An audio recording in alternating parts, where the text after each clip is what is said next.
Hello! In today's video, we're going to be taking a look at the new patch notes. The most important part of these patch notes is that Season 3 is finally just around the corner. So, we are going to be taking a look at these patch notes today. If you would just like to see a quick patch notes version, feel free to skip to the end of this video, but if you're here for the entire thing, we're going to get going with that now. So the update is coming on February 20th, which is pretty cool. And let's begin reading. The seal protecting Suang has been breached. Disaster threatens the sacred land that has protected the world tree since the age of Titan. The omens of dragon fate will come to pass, and atop the mighty tree Mu, a mysterious figure awaits your challenge. Me and Dronky have got our bags already packed. Next stop, Suang. Alright, so that's a cool little introduction, and I have already read through these, and the notes seem pretty good. So let's get started with the actual thing here. Highlights, new season, Rise of the Dragon. The fires of war burn as a dragon's shadow stalks the skies. Suang must not fall. Story Season 3 is here. Travel to the mystical land of Suang and experience an all-new adventure alongside a mysterious young draconian woman, which is Mu Hsiang, who was teased earlier, which is pretty cool. So, season features: new continent. Far to the south of the Eternal Sea lies Suang, where the Draconians have protected the world tree for generations. Visit the Starscryer Sanctuary, which is probably one of these sites on the map. I don't know if we have any in KVK. It doesn't really look like we do. But if we go to Home Kingdom, it's one of those POIs on the map. For example, this place here. It's probably all these places they're listing are probably something like this. Alright, let's go back to checking out the patch notes here. So yeah, the Starscryer Sanctuary, to observe the movements of the heavens, seek the secrets of eternal life in the mysterious snowbound ruins of the Furnace of Immortality, and gaze upon the eternal world tree Mu. Which, yeah, those are probably all POIs on the map like that. And then here is the next part. Darkling warhordes. Towering shadow citadels have infected Suang like monstrous carbuncles. From deep within these layers, darkling warhordes spread their foul influence across the land, devouring those brave or foolish enough to venture close. Rally your forces to destroy these foul places and reap the rewards. So what this is likely going to be, I'll put an image up on screen here, is probably going to be similar to the Barbarian Keeps, or whatever they're called in Rising Kingdoms. Basically, there's some lower level POIs in this square rectangular area that you have to navigate to kill, and then there is some higher tier POI that you have to go to and target down, and then when you kill that, it drops some rewards that the people that participate are able to collect. It's kind of if we just go to the Darkling Guards, it's kind of like these epic chests here, but it can also drop a higher tier of legendary chests. So maybe that will be a source of artifacts, or maybe regeneration potions or something like that. It'll be interesting to see how exactly that works, and it should be a pretty cool addition to the game. So we got new behemoths as well. Fight to banish the dark forces that have corrupted the mysterious clockwork guardians known as gear sentries. Meanwhile, atop the great tree Mu sits the embodiment of all evil, the Shadow Dragon. So we also saw a leak of these two things. We saw a bit of footage of the Shadow Dragon fight, and we saw an image of the gear sentries thing. So yeah, we had an idea that these things were coming, but now it is official, and these will be added to the game on February 20th, and then maybe a month after that we'll be able to actually use them, and that sounds pretty cool. Should also mention now that the fact that this time is when the G1 kingdoms are coming to G2 is going to make this Season 3 or SOS 4 probably really fun. I'm excited to see how exactly it goes. Anyways, new season story. In the snowbound land of Belleron, the Gate of Promises has been opened, revealing the path to Suang. Join forces with your new companions to save the Draconians and the world from the machinations of fate. Season gameplay. Help a mysterious young draconian uncover her memory and master the way of Shiho with 6 powerful and unique abilities that could be the key to saving Suangsho, which is the image here that was also leaked, which is going to be really interesting to see how that works, and I'm excited to show that to all of you. Exploration. Traverse the mists of Suangsho and deploy scouts to explore its mysteries. Visit draconian villages to learn more about their unique culture. Alright, so that's just like the POIs for like scouting and things, which is cool, I guess. Opening cinematic. Lift the veil on the mysterious land of Suangsho with an epic cinematic marking the beginning of a new season. Cool, little cinematics. That'll be helpful for people that are doing like, you know, random TikToks and things, I guess. It's like B-roll footage. Cool. Season registration. Players who have finished Season Story 1 and are playing Story Season 2... Oh, I read that wrong the first time. But anyways, they will automatically enter Season 3 after Story Season 2 ends. Players in Pre-Strife and Season of Strife can register for Season of Strife 4, equivalent to Story Season 3. And yeah, that's what we will, I assume, be registering next KVK. I'll probably leave my kingdom if we don't register for that. I don't know why we would never, or why we would not register for the newest thing unless like everyone's skipping it. But yeah, it sounds like a lot of fun so far. Alright. Season 2 to Season 3 transition changes.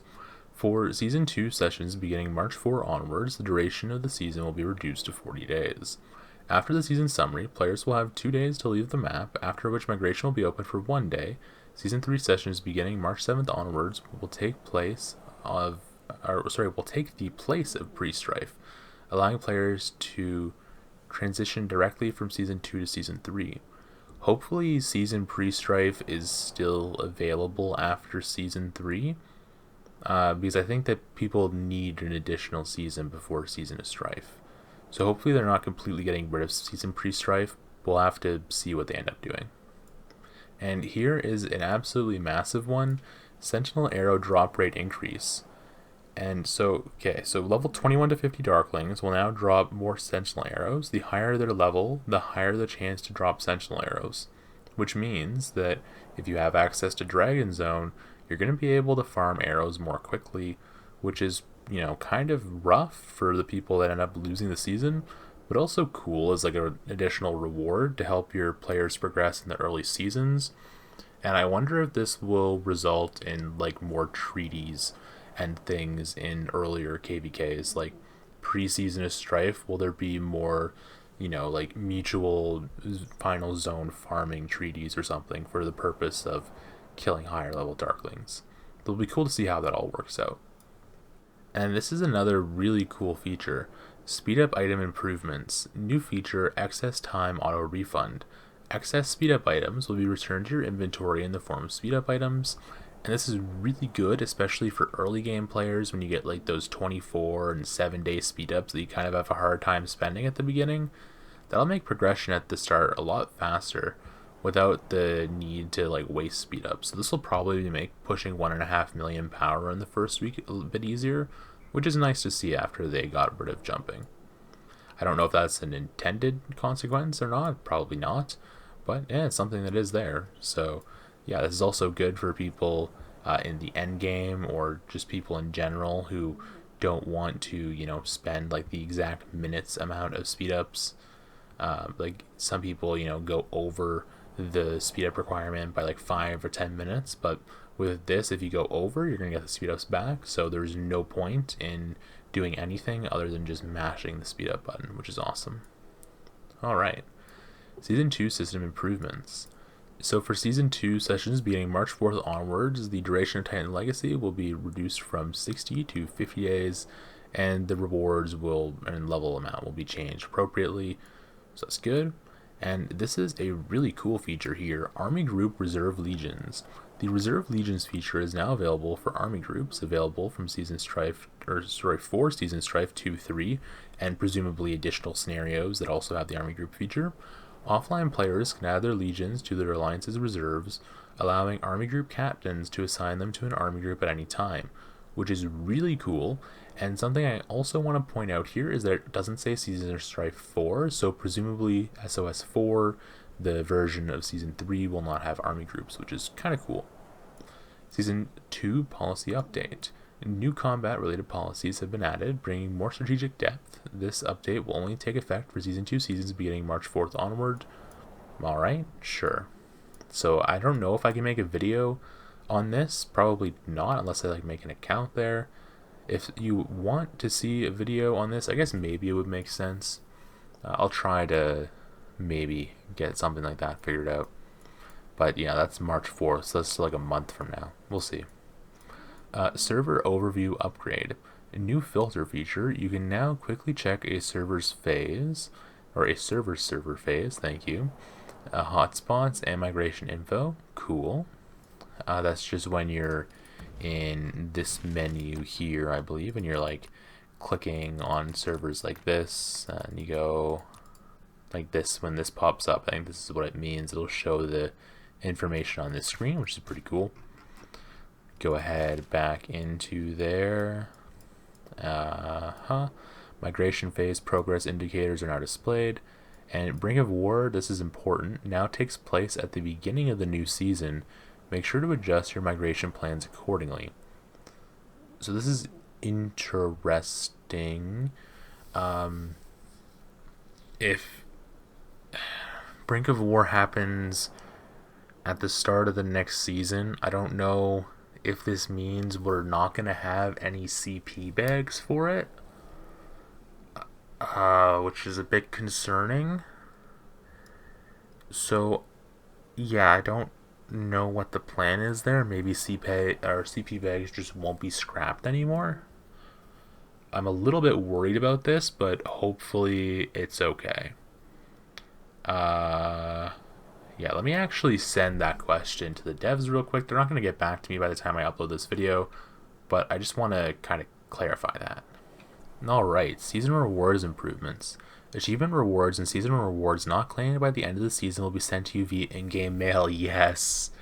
I'm probably one of the only people that this affects, but I forgot a lot of my rewards like 2 or 3 seasons ago, and that was so painful. Like 30 gold heads. Luckily I claimed my Yigdra Amber, but oh, that was so painful, so I'm glad they're adding that. Alright, sorry for the weird cut here, I had to go check something, but personal development improvements, 3 new heroes. Here's where it gets interesting. Mu Hsiang, overall PvP and support. This is good for free to play, probably, but let's go ahead and read this, and this is going to be really cool. So, Season 1, Burning Stars and Dragon Calls. Epic hero Mu Hsiang can be obtained through hero recruitment or by taking part in the Birth of a Legend event. In subsequent seasons, she can be obtained through hero recruitment. The Birth of a Legend event is this event that I'm going to show on screen here. This is an event in Season 1 where you just do tasks. It's similar to like the Road to Glory, I think is what it's called, in later seasons and just like seasonal events. And the way that you get this reward, as you can see here, it's probably going to be replacing Craig on the tiered rewards there. And you can see you also get rewards depending on the level of your VIP, which VIP level 5 and the first week is super achievable, so at least if you're in a project. So yeah, you get some like Indus heads too, which is really cool. 50 Indus heads is kind of massive, which is a nice event that they added to the game, especially for free to plays. Anyways, Season 3 Rise of the Dragon. Mu Hsiang can be upgraded to a legendary hero by purchasing Xianmu fruit. Now, this fruit needs to be purchasable as free to play or else we're screwed. If it's not, that sucks. So hopefully it is, but if it's like the pet fruit where you need to spend $500 to get 30 fruit, then it's going to obviously not be possible for free to play, but hopefully free to play is able to upgrade this hero to legendary, and then hopefully at legendary tier it makes sense to use her. And if that is the case, I will definitely be dumping my gold heads into them because they're both an overall and support hero, which is like the 2 primary things I think you want as free to play. But even as epic, they'll probably still be okay. There's probably also, I'm going to definitely have to make a video on Mu Hsiang after we figure out how this works, because there's probably going to be an analysis that I have to make. Do you want like an awakened epic Mu Hsiang, or do you want like a, I don't know, a 5-5-1-1 legendary Mu Hsiang? Like, is it awakened epic better than 5-1-1-1 or something like that? We'll have to figure this out, and yeah, that'll be a fun video. I'm really excited for this hero. I hope that it's not another pay-to-win fruit. We've gotten enough pay-to-win fruit recently. Let free-to-play get in on this action, please. Alright. Upgrading Mu Hsiang to a legendary hero will greatly increase her skill effects and refund all training costs from her period as an epic hero. So you're just going to get your epic tokens back, which, sure, I guess, and your epic medals too. No one really cares about that, but I guess it's kind of nice. And then we also have 2 new legendary heroes coming on top of Mu Hsiang, who's technically a legendary hero. We have a Falgrim, Marksman PvP Skills, which is a legendary hero, comes from the Lucky Spin and Wheel of Destiny. And then we have Sybil, which is Marksman Rally Control, a legendary hero that comes from the Wheel of Destiny and Strongest Lord, which is also cool. We also have the artifact that goes with them, Iron Tusk, Marksman PvP Assault. So this is going to be interesting to see how this works. The artifact will be coming in the Forge of Light and the Riches of the Forest. Alright, so new heroes, but the focal point here definitely is Mu Hsiang, and hopefully this hero is good for free-to-play. It looks like it will be, but we'll have to go ahead and see if this Shenmue fruit is actually attainable or not. Yeah. Alright, event experience improvements. 3 new amazing events. Dragon and Destiny Sign-In event. Season 3 kicks off with a Dragons and Destiny Sign-In event. Sign in every day to gain amazing rewards. You also have the chance to obtain the mysterious hero Mu Hsiang, who will accompany you on your adventures through Suangsho. Now, it says there's a chance. Hopefully there's a way to guarantee it at a certain point. And this is just like a improper translation, but I guess we'll see how that works. Cosmic Interchange Exchange event. Players who reach City Hall level 16 will be able to exchange building speed-up items for training speed-up items in this event. Nice. So that's finally here. This might be specific to the Season 3, but probably not. This will probably be at like the start or the end of every KVK. Season 3 quiz events. Put your knowledge to the test in the Suangsho Literati quiz. Answer questions based around all new Season 3 content to win awesome rewards. Cool. So I will definitely make a video on this, since this is different than like the Veil Society quiz, and it'll probably have higher level rewards. That'll be interesting to see how exactly that works. Okay, 4.2 Roots of War upgrade. So we're past all of the like new seasonal stuff, and here's some improvements. So Roots of War definitely needs improvements. Let's see what they are. Personal points increased. Previously, players could only gain personal points if they had a garrison legion in an occupied building. Now, all alliance members on the battlefield will continuously gain personal points from occupied buildings. Building points increased. Halls 15 points per minute to 90. Trees 8 to 60. Outposts 3 to 20. And the entire reasoning for this, I believe, is just to make it so that if your opponents don't show up, you're still able to get 10,000 points, which is really good. Social features. So we have new chat channels, team chat and public chat. So there is a chat for both sides in the Roots of War, which is hilarious. Definitely going to be some banter in that. And then there's also the team chat, which everyone has been asking for a really long period of time. I don't know why they thought it was necessary to add a public chat. That's going to be so foul in some situations. That's cool though. That's cool. I can't wait to see the emote spam and stuff after you take a stone or something. You just got a bunch of chaksha food emojis all over the place. All right. System improvements. Matchmaking has been made fairer. Good. Member search. You can now form teams more quickly and coordinate more effectively. The ability to search for members to add them to the Roots of War team is amazing. Thank you for finally adding that. And yeah, this is just something that's going to make Roots of War management a lot easier for people to do it, and I'm happy to see that. There's still some things that they could do for sure, and people don't like the map, but this is a step in the right direction, so that's great to see. Combat system improvements. Beastmaster command improvements. New select all feature. The Beastmaster can now select the Behemoth and Fragile Legions together, allowing them to issue commands more effectively.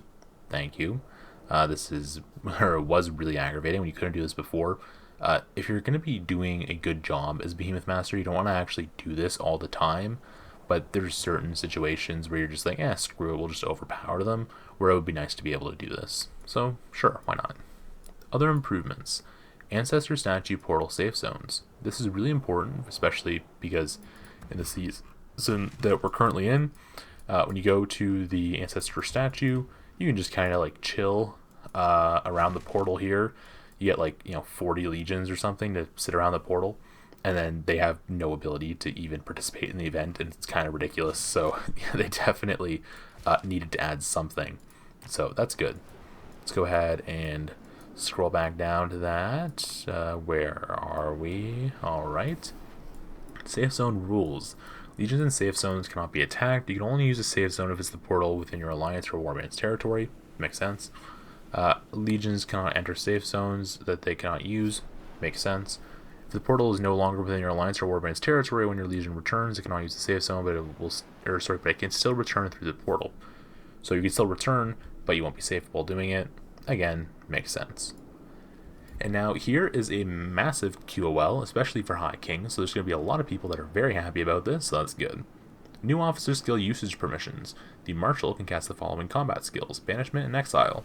And then the Consort and Chancellor can cast the following realms buffs: Intensive Gathering, Intensive Construction, Reduced Treatment, Cost War Mobilizations, and Intensive Research. So this makes it so that the King no longer has to use all these skills all the time, and instead you can have two different people that are responsible for casting these skills. That way, it's just less stress on the King, which is awesome. So thank you for finally adding that. And we have ceasefire rules adjustments, which are pretty hilarious. So the existing restrictions stay the same. Cannot intercept players' legions or attack their legions or buildings, which makes sense. But apparently you could use the bastions before to destroy people's territory before the ceasefire ended. So that's been removed, which makes sense. Sound setting improvements. New PC client option, play sounds when minimized. And new mobile client option, main volume control. Both of these are good. Then the play with sounds when minimized on PC is actually really good. This is like something that people have noticed, I'm sure, when watching my streams. If I'm like alt-tabbing or something, the game sound cuts out. So that won't happen anymore. And the last point of this patch is unit death rules description improvements. Descriptions of the rules regarding dead units for hospitals and Alliance siege bastions have been improved. The rules now clarify the proportion of severely wounded units that will die immediately as a result of taking damage from garrisoned armies in enemy cities, passes, or Alliance buildings, better reflecting how these mechanisms work in game. Alright, so that's a nice little end point there. It's kind of a good little QoL thing, and that's it for the patch note. So these patch notes were definitely really awesome, and I'm especially excited to see how Mu Hsiang works, and I'm looking forward to playing the new season when we eventually get there. That'll be like March 20th, March 15th, maybe, something around there. And it's not that far away, but it is pretty cool. What's this? Oh, we have the auction as well right now. Unfortunately, I'm broke. So, yeah, I don't know if I can actually bid on anything here. I guess I'll try to bid on some stuff. That way I can at least get it and sell it. If it's profitable. Maybe I'll do that another time. And yeah, I'm looking forward to making videos on all of the new content that's coming. And hopefully you guys are ready for that. It's going to be a lot of fun. So one thing I'm going to do now before we end up the video is I'm going to do the quick patch notes version. And yeah, I'll just go ahead and do that and then get into the end of the video. The primary feature of these new patch notes that are going into effect on February 20th is that they're adding Season 3. The new content in Season 3 features POIs on the map, a PvE POI on the map that will likely feature legendary dark chests similar to the Barbarian Keeps in Rise of Kingdoms, 2 new behemoths, the Gear Sentries, which likely will be similar to the Magma Daemon and the Shadow Dragon, a new season story. There's also some new season gameplay where you presumably help Mu Hsiang with 6 powerful unique abilities, or it could potentially be a different hero. We'll have to see how this works. It looks really cool. There's new POIs on the map for exploration, and there is a cinematic at the start of the season. People currently in Season 2 will automatically go into Season 3. People in Pre-Strife or Season of Strife can register for Season of Strife 4, which is essentially Season 3. Every Season 2 that begins after March 4th will be shortened to 40 days, and the amount of time in Home Kingdom will be shortened as well in between Season 3. Sentinel drop rate is being increased, which is really good for low spend and free-to-play players. There is a new excess time auto refund feature that makes it so that when you go over the amount of time required for an upgrade or a queue, you get the excess returned back into your inventory. Titan's Legacy is being shortened in Season 2, and the policy system is also being changed in Season 2. There is a new feature that allows you to set some of your marches to be reserved to use in army groups while you're offline. The season overview feature is being improved to show the server phase, the hotspots, and migration info for that season. Brink of War is being changed to be at the start of a new season. If you forget to claim your season rewards, like me, they will be sent to you in your mail. 3 new heroes are being added: Mu Hsiang, Falgrim, and Sybil. Mu Hsiang is an epic hero that is able to be upgraded to a legendary hero. It will be interesting to see how that works. She is overall PvP and support. Falgrim is marksman PvP and skills. Sybil is marksman rally and control. And there is also the new artifact for marksman, Iron Tusk, which is marksman PvP and assault. There are 3 new events: Dragon and Destinies, which allows you to get a bunch of cool rewards, including unlocking Mu Hsiang; the Cosmic Interchange, which unlocks at City Hall level 16 and allows you to trade building speedups for training speedups; and the Season 3 quiz event, which tests your knowledge of Shuangshou and is probably similar to the Veil Society quiz with higher rewards. In Roots of War, you will now gain personal points if your alliance occupies a building, even if you are not personally in it.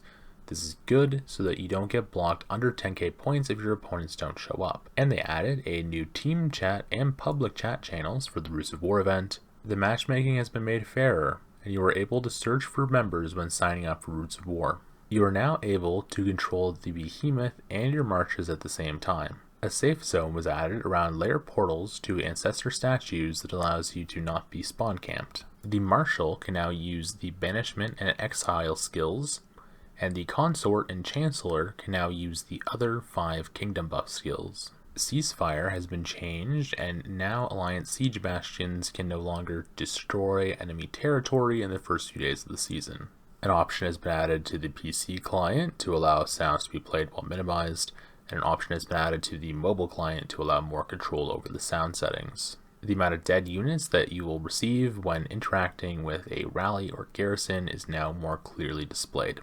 So if you enjoyed this portion of the video with the quick patch notes, remember that this takes a really long period of time, at least relative to standard videos, in order to actually record and edit. So if you wouldn't mind, like the video and share it with other people who you think would appreciate this style of short form reaction or just mentioning what's actually in the patch notes. And yeah, subscribe to the channel because that's always helpful. And that's about it for this video. So thanks for watching and have a great rest of your day.